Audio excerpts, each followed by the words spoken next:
esto y por qué se produce? Me parece interesante charlarlo con la doctora Verónica Matassa, que es médica especialista en medicina física y rehabilitación, miembro fundador de la Sociedad Científica Latinoamericana de Rehabilitación.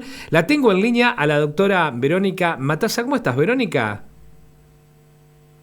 Hola, muy bien. Espero que se me escuche bien. Estoy Bien, en el Congreso Internacional de Medicina Física y Rehabilitación que se está desarrollando en Marruecos. Bien, así que estás en Marruecos en este momento, así tenemos una diferencia horaria de un par de horas. Allá ¿qué es la siesta ya aproximadamente? Acá son las 2:20 de la tarde, 2:30 de la tarde. Bien, contame primero qué es la aspasticidad. La espasticidad es un síndrome que tiene varias características, pero básicamente es la pérdida del control muscular. La espasticidad es cuando el tono muscular se aumenta con una falta de regulación generalmente asociada a un... Bien. Estamos con algún inconveniente para poder, digamos, te tomamos entrecortada. Ahí se acaba de cortar, claro que sí. Trataremos de mejorar la situación. Vamos a probar que se pueda hacer con audio. Ver, por ahí. Ahí pasé a datos, a ver si con los datos es mejor. A ver si podemos mejorarlo. Sabemos, no estás. Ahí te vemos perfecto. Sí. Hagamos una cosa. Ahí va mejor, me parece, porque lo pasé a datos, porque con el wifi de acá del Congreso no está funcionando. Bien, te voy a pedir que vuelvas unos 30 segundos a lo que venías explicando, que es donde se entrecortó, que me parece que ahí es lo importante de esta charla. La espasticidad es un síndrome que tiene varios signos y síntomas que deshabilita bastante a la persona que lo sufre, porque lo que pasa es que hay un aumento excesivo del tono muscular, sí, y generalmente asociado a un daño neurológico central, ¿no? Es secuela generalmente o de una lesión medular o de un ACV. Hace poquito tuvimos el día del ACV, así que sí, estuvimos hablando bastante de este tema. Restringe mucho las actividades de la vida diaria y eso impacta directamente en la calidad de vida de la persona. Por eso es necesario, cuando una persona padece este síndrome, detectarlo a tiempo, porque muchas veces, por ejemplo, en el ACV, que es lo más común, en un principio no aparecen estos síntomas de desregulación del tono muscular, sino que van apareciendo a través del tiempo. Pueden aparecer en las primeras 2 semanas, como en los primeros 2 meses, y la mayoría, como dijiste al principio del programa cuando presentabas, en los primeros 6 meses desarrolla algún tipo de tono muscular aumentado que inhibe sus actividades de la vida diaria. Es decir, le cuesta tomar un tenedor, le cuesta ponerse una camisa. Hay cuestiones de la vida diaria que no nos damos cuenta y lo hacemos naturalmente, que cuando una persona sufre un accidente cerebrovascular o una lesión medular y estas cuestiones del tono aumentado interfieren tanto porque ya no dominas tu cuerpo como antes, obviamente resta calidad de vida. Y esto es bastante frustrante, no solo por la dependencia que genera a hacer cosas dependiendo de otros o con ayuda de otros, sino también porque está asociado a dolor, a posibilidades de fractura posterior. O sea, hay varias cuestiones que también van pasando junto con esta inhabilidad que da la espasticidad, y que aparte la espasticidad está a todos lados. Generalmente la persona que tiene es más visible, sí, obviamente en el ACV, en el brazo y en la pierna, pero la espasticidad también está presente en la vejiga, por ejemplo.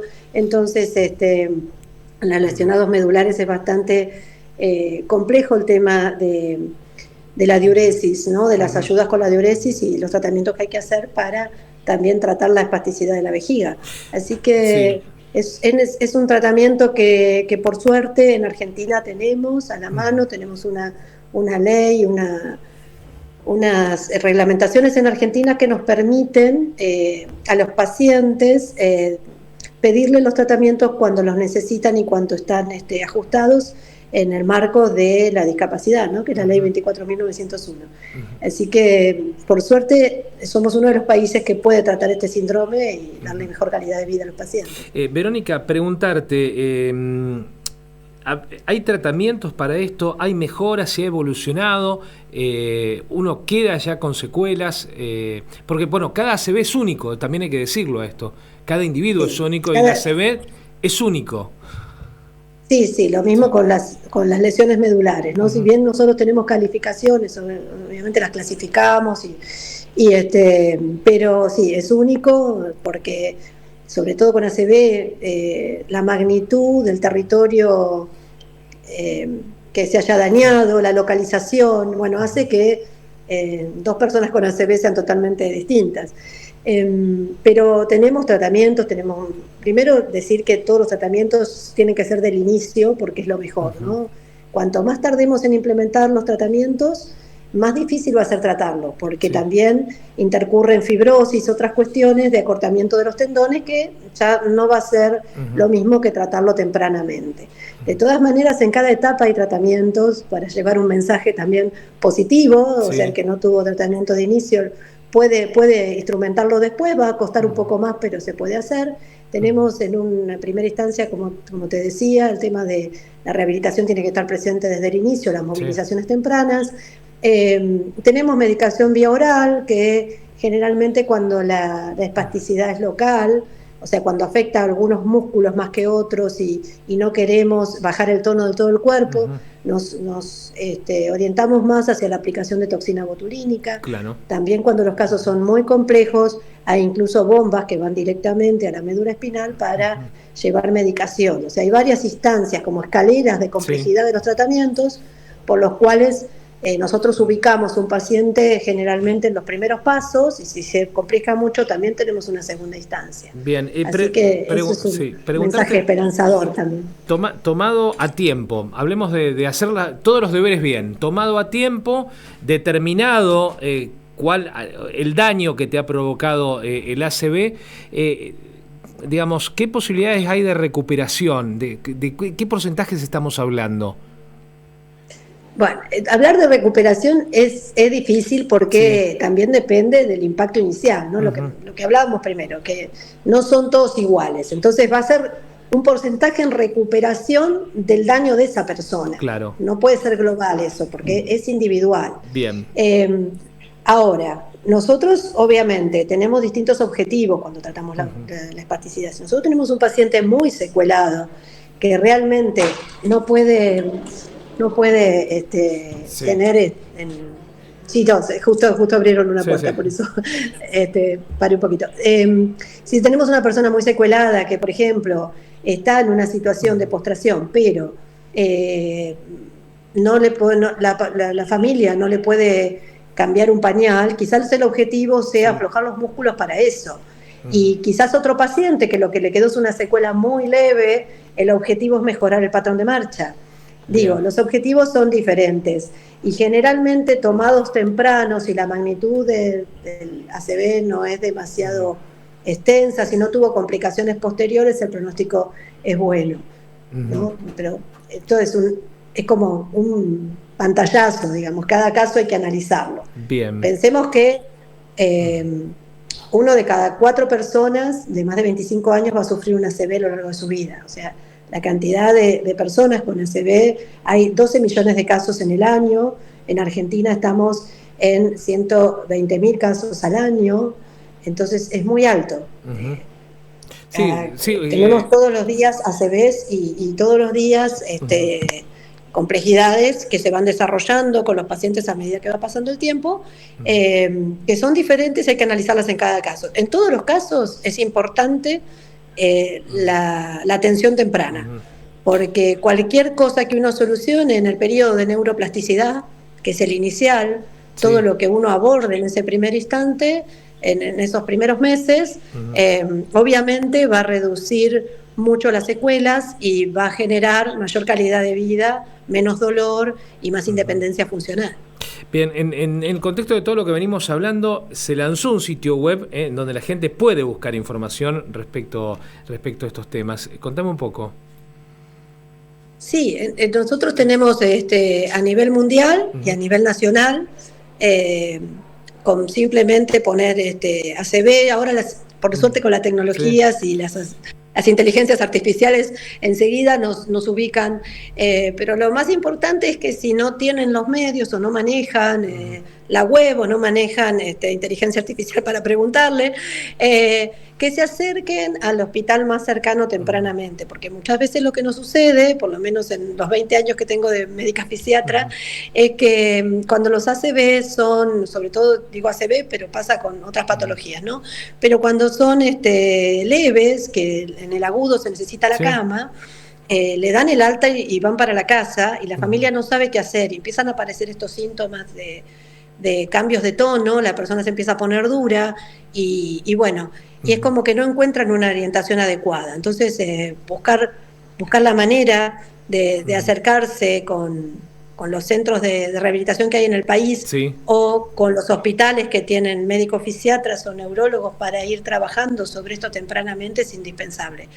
El tema, bueno, a veces las redes familiares no están alertas, por eso es importantísimo este trabajo que hacen ustedes de concientizar, porque a veces nos pasa que, bueno, hay familias que consultan un año después Sí. del ACV y tuvieron durante 6, 7, 8 meses a su familiar con muchas dificultades que realmente se podrían haber salvado, se podrían haber mejorado y también se podrían haber evitado algunos acortamientos que después ya es más difícil. Bien, preguntarte, viste que te pregunté sobre el sitio, dentro del parte de prensa que ustedes mandaron, está unabrújulaentucamino.com.ar, que es un Sí. poco para identificar o tener mayor información y orientar un poco a los familiares en ese sentido, ¿verdad? Sí, sí, sí, sí, sí, sí. Yo creo que es muy importante por eso, Sí. que insistan en la búsqueda de las respuestas, Bien. porque pasa mucho esta cuestión de cuando el paciente no es grave, un paciente que se va con una marcha normal y con una reducción del rango de movimiento del hombro, Sí. de la mano, dicen, bueno, la sacó barata y se puede ir a la casa. Sí. Pero estas cuestiones de una marcha anómala, no corregida, va generando en la rodilla, en la zona lumbar, a largo plazo va generando todo un montón de dificultades que también discapacitan a la persona. Entonces, es Bien. importantísimo tratarlo a tiempo. Bueno, te robo 2 minutos, ya que estás en Marruecos, estás en el marco de un congreso. Contame un poco los lineamientos y qué hay de nuevo respecto a tu Acá expertise. está, mira. Ah, Te mirá. lo muestro por la cámara, es Ajá. el Congreso Internacional de Rehabilitación. Sí. Este, y realmente, bueno, estamos acá representantes de todos lados del planeta, buscando soluciones a los problemas que tenemos en común, Sí. porque el ser humano es uno en todos lados y compartimos las mismas limitaciones. Así que ¿Y qué la idea diferencias es hay? Ajá. sentarnos juntos a pensar. ¿Qué diferencias hay respecto a otros congresos o lo que pueda aportar este en particular de Marruecos? ¿Qué pensás vos o qué estás viendo vos que por ahí haya alguna novedad sobre algún punto respecto a la rehabilitación? Yo intento hace años Sí. ir a todos los congresos Sí. internacionales y bueno, los latinoamericanos por supuesto. Yo creo que el punto importante de discusión Sí. es sobre la accesibilidad, los tratamientos centrados en la persona con discapacidad, que la mirada sea una mirada, si bien yo soy médica, pero no basada en un modelo médico rehabilitador, buscando solucionar algo que está roto o algo que Sí. no, sino cómo incluimos a la persona, cómo le generamos mejora la calidad de vida, cómo hacemos que esta persona viva sin dolor, sin Sí. espasticidad, sin las secuelas de las enfermedades neurológicas, o cómo le damos la posibilidad de acceso a comunicación. En esto, cuando son los congresos internacionales, no solo vemos nuevos dispositivos, Sí. que puede haber tecnología de avanzada, que también en Argentina la hay, hace poco estuvo el Congreso argentino de biotecnología y también la verdad que tenemos unos avances muy importantes gracias a la carrera de bioingeniería en el país, pero bueno, la tecnología a veces está al acceso y a veces no, Sí. pero a mí por lo menos a esta altura de la vida, yo lo que recojo más son estas reuniones con otros pares, que quizás también están a unos años de jubilarse como yo, y que ya tenemos un recorrido, Sí. y que podemos hablar más bien de, bueno, cómo hicieron ellos para cambiar determinadas políticas públicas o cómo hicieron para garantizar el acceso a los pacientes, ¿no? Hablamos mucho sobre derechos y accesos, Sí. porque Y es en lo eso, que necesitamos también para trabajar. y en eso, porque por ahí nosotros estamos inmersos dentro de la Argentina y por ahí no vemos algunas diferencias que hay respecto a otros países, y pues vemos el vaso medio lleno o medio vacío. ¿Cómo está posicionado hoy Argentina? Y, digamos, ¿cómo has visto vos el avance en estos últimos 10 y 20 años de carrera que tenés, como para decir, mejoramos, no mejoramos, cómo vamos evolucionando respecto a la salud pública en tu área? Y salud pública es una cosa, Sí. discapacidad es parte, pero tiene, en cuanto a la legislación que tenemos en discapacidad, somos de avanzada en Latinoamérica y somos de avanzada en general. O sea, tenemos unas leyes muy inclusivas. Nosotros tenemos la ley 24.901, que genera también un marco de aplicación a través de otras leyes, y aparte en el año 2006 la Argentina adhirió a través de una ley a la Convención de Derechos de las Personas con Discapacidad. Así que en ese terreno somos de avanzada porque tenemos reconocidos los derechos, y eso también hace la facilitación, a veces no tan directamente, sí, a veces son recursos de amparo de pacientes y bueno, algunas otras estrategias, pero el acceso a los derechos está garantizado constitucionalmente. Respecto al financiamiento de discapacidad, bueno, ahora estamos en una etapa un poco crítica con el tema que ya es popular, que todos lo conocen, de las actualizaciones de nomenclador. Y bueno, esperemos que se resuelva, porque realmente es muy importante las personas con discapacidad y sus familias. Realmente, para el que no está en el tema, todo es difícil, es difícil, desde conseguir la medicación hasta los traslados, hasta los tratamientos. Todo significa hacer un trámite, que cuanto más facilitador sea el sistema, en cuanto que los trámites sean sencillos, se garantice el acceso directo, los pagos a los proveedores de servicio, como son los terapeutas, los centros de rehabilitación, ahí estén se en está tiempo y forma. Muy complicado ahí está. Digo, después es un tema ahí que seguimos muy de cerca. Pero tenemos la suerte de tener una ley fuerte. Yo creo que eso estuvo muy bien hecho desde un inicio, porque yo fui presidenta de la Sociedad Científica Latinoamericana de Rehabilitación e hicimos trabajos científicos comparando las legislaciones de los distintos países, y la verdad que Argentina en eso es un lujo, a pesar de dificultades que a veces tenemos en algunos momentos, pero la legislación nuestra es una muy buena legislación. Y tenemos ventajas incluso con países. Recién estaba hablando, por ejemplo, con un amigo de Estados Unidos, y él me decía que pueden pedir una silla pediátrica cada 5 años en Estados Unidos. Y nosotros, si está justificado, hasta podemos pedir una por año en Argentina. Claro. Entonces, a veces tenemos ideas de que hay sistemas que funcionan mejor porque son primer mundo, y en España, estaba hablando con otro amigo, se puede pedir una cada 3 años.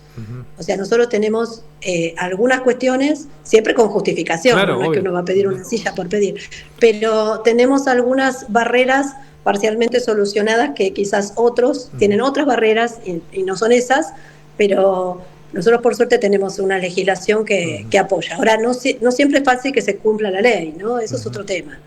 Pero bueno, eso hay que empoderar a las familias para que reclamen y también para que hagan valer los derechos. Por eso traté de ir por el vaso medio lleno, medio vacío, de acuerdo a los tiempos que van corriendo, pero a la generalidad me parece que está, digamos, más lleno que vacío respecto a otros países, y en eso me parece que está bueno decirlo. Porque por ahí estamos inmersos acá adentro y no vemos los avances que tiene la Argentina en los últimos 10, 15 años respecto a derechos o respecto a lo que tenga que ver con discapacidad, y que quizás este momento en el que estamos pasando, en donde está desfinanciada la cosa, sea un momento nomás, o sea un tiempo, y bueno, hay que seguir batallando como para poder mejorar ese tipo de situaciones dentro de lo económico, por lo menos. Mira, el Congreso Internacional es la primera vez en la historia de los congresos internacionales que se hace en África. Es la primera vez. Y cuando mostraban las cifras de África, porque a veces dicen, bueno, Latinoamérica tiene más desigualdad que África, ¿no? Tenemos como a veces algunos paralelismos pero bueno, acá hay países que no tienen médico fisiatra, tienen un médico fisiatra en todo el país, o no tienen médico fisiatra, no tienen una estructura de rehabilitación. Marruecos, Sí. que es uno de los mejores países en cuanto a estructura, junto con Sudáfrica, Egipto, más el Sí. norte y el sur, ¿no? En el medio más complicado, nos contaba que tienen 21 centros de rehabilitación y solamente 2 con internación y con muy poquitas camas, y son 38 millones de habitantes. Ujú. Entonces, es bastante crítica la Sí. situación. Cuando uno mira el panorama global, Ujú. no digo que estamos bárbaros, porque no, siempre hay cosas Sí. para mejorar, para estar, y sobre todo separo lo que es reclamo Ujú. salarial y todo esto que va por... Pero en cuanto a derechos y a Ujú. formación en Argentina, a la formación de los médicos, a la Ujú. formación de los kinesiólogos, terapeutas ocupacionales, psicólogos, musicoterapistas, asistentes sociales, todos los que conforman el equipo de rehabilitación tenemos muy buena formación. Ujú. Entonces los equipos son muy buenos también. Hay que trabajar y ahí Eso también hay que... sí, me parece que en eso, así como dijiste fisiatras, digo pediatras porque también está dentro de otra rama de la medicina, pero es lo que está faltando, y tratar de hacer que nuestro país sea un poco más plural, y que por allí no haya concentraciones en las grandes ciudades, Totalmente. y eso, bueno, tiene que ver ya con una política de gobiernos en donde cada punto chico de la República Argentina, tanto los municipios como las gobernaciones, vayan trabajando como para incentivar a los profesionales a que por lo menos presten servicio en esos lugares. Nos falta todavía un poquito para un camino por recorrer en ese sentido, pero bueno, espero o me ilusiono Mira, que Daniel, así sea. acá hubo varias conferencias acá y en el Congreso Latinoamericano. Los españoles tienen una crisis con el tema de los médicos Sí. en cuanto a la necesidad que tienen con la cantidad de médicos que tienen allá, y sobre todo que la gente joven no elige la carrera de medicina. Uh-huh. Así que están bastante atentos. Nos decía, por ejemplo, la presidenta de la Sociedad Española de Rehabilitación, que trabaja en Barcelona, que ellos instauraron todo un sistema de telemedicina para rehabilitación. ¿Por qué? Porque una persona que vive en una punta de Barcelona con respecto al centro de rehabilitación que está en la Uh-huh. otra punta, son 2 horas de viaje hasta que cruza todo Barcelona. Y esa persona, si tenía turno a las 9 de la mañana, tiene que salir a las 7 de la casa, o Sí. sea que se tiene, con la dificultad de alguien con discapacidad para vestirse, tiene que levantarse 5:30. Entonces ya llega agotada la terapia. Cuando Uh-huh. empieza la terapia a las 9 de la mañana ya está cansada. Así que sin irnos a alguien que esté sumamente aislado en el medio de un Sí. monte, pasa incluso en las ciudades, que tampoco Uh-huh. los accesos son tan vinculantes, tan Bien. rápido. Creo que si no nos enojamos con la tecnología y aprendemos a utilizarla, porque es una herramienta, tiene cosas buenas y cosas malas, por supuesto, pero dentro de las buenas está el instrumento de la telerehabilitación y de quizás poder armar grupos, como armó el Hospital Garrahan en su Sí. momento, con otros lugares del país, para poder hacer ateneos a distancia, porque no todo el mundo puede venirse hasta el Garrahan por un caso complejo. Sí. Entonces lo atendían en el hospital, no sé, de Tucumán, pero con videollamadas y con todo un grupo de médicos y de otras áreas, pensando juntos cómo abordar ese paciente. Entonces creo que eso es lo que se viene, tratar de achicar las distancias con planificación, estrategia de comunicación. Bien. Nosotros en el país no somos muchos médicos fisiatras, tenemos ahora problemas con los... tenemos problemas Sí. con los médicos pediatras, que tenemos pocos también en cuanto a la demanda. Uh-huh. Nos pasa lo mismo con psiquiatría. Pero siempre Así que, digo, bueno, lo de los médicos, yo puse un ejemplo respecto a llevar más médicos, como puede ser un traumatólogo, si querés, sí, digo, sí. al norte de la provincia de Santa Fe, mirá lo que te voy diciendo. Sí, A lo que voy totalmente. es esto. Nosotros tenemos Sí, provincias que hay... sí, yo fui presidenta de la Sociedad de Fisiatría y ya veníamos hace mucho trabajando con un mapa de la rehabilitación en la sí. Argentina, y lo actualizamos cuando fue mi presidencia en pandemia. Tenemos, por ejemplo, en Santiago del Estero al doctor Paniza, que es el único fisiatra que vive ahí. Claro. Después tenemos algún fisiatra que va y viene. Hemos crecido en la especialidad, Sí. igual, eso también hay que decirlo.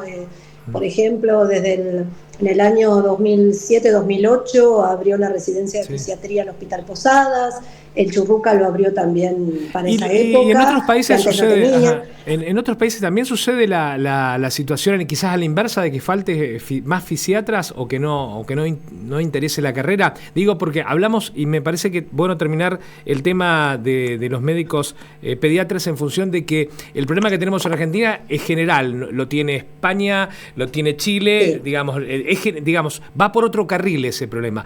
Pero el del fisiatra me parece que tenemos todo para expandir. Y en ese sentido, viendo la cantidad de casos de ACV que hay en la Argentina y demás, hay, un camino para recorrer interesante.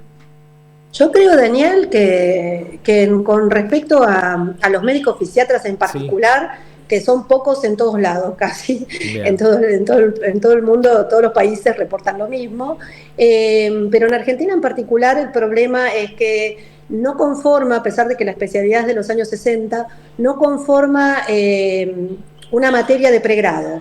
O sea, la persona, en mi caso, yo conocía la especialidad porque me crié con mi tía con síndrome de Down.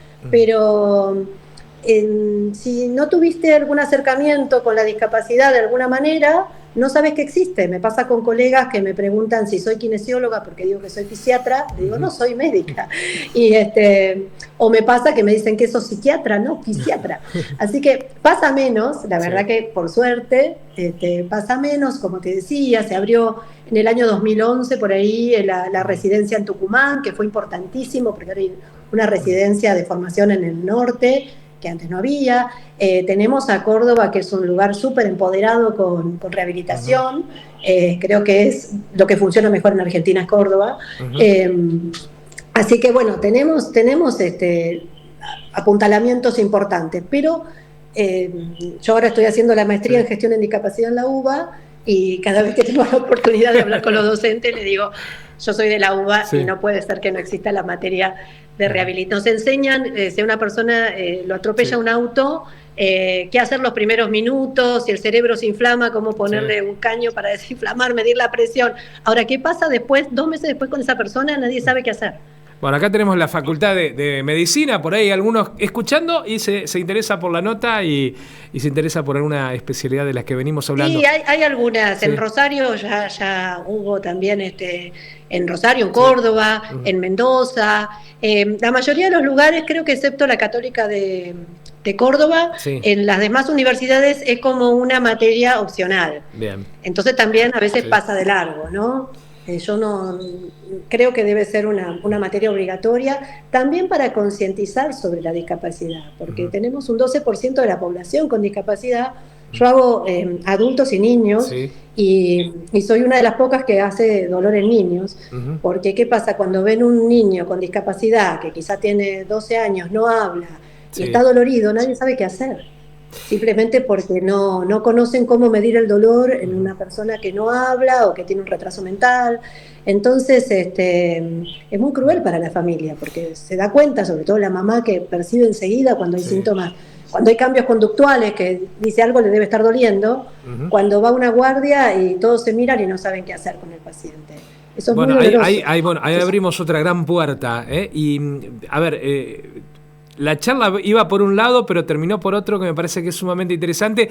Y ya te agendo, ya le pedí a producción que lo tenga ahí, porque seguramente volveremos a charlar sobre no solamente la empatía, sino otros temas que me parece que podés aportar. Sí, mira, un tema, Daniel, que hasta el año 2017 la causa primaria, la más importante a nivel mundial de discapacidad, era la lumbalgia y el dolor lumbar. Y desde el 2017 lo fue superando la depresión y los síndromes de ansiedad, que están creciendo de manera desorbitada, porque bueno, el celular genera también más ansiedad. Tenemos varias cuestiones que van aumentando los niveles de ansiedad. Y eso es una epidemia silenciosa, como es la obesidad, como son otras, que realmente tenemos que estar atentos a esas cuestiones porque nos van a pasar por arriba.